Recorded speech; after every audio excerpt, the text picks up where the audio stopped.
Hay que respetar, señor alcalde, y no temer la voz de los vecinos y de las vecinas y de los miles de firmantes de la plataforma del bosque urbano.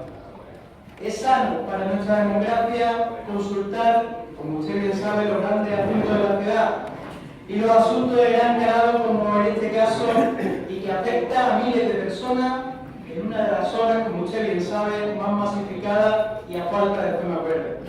Son muchas las veces que se han puesto en esta ciudad, como también usted bien sabe, los intereses privados por encima de los intereses generales. Por eso creemos que tenemos que poner en marcha esta consulta y además aceptar sus resultados. Si usted, señor alcalde, está tan seguro de que su proyecto es el mejor y que tiene respaldo vecinal, no tenga miedo a la consulta.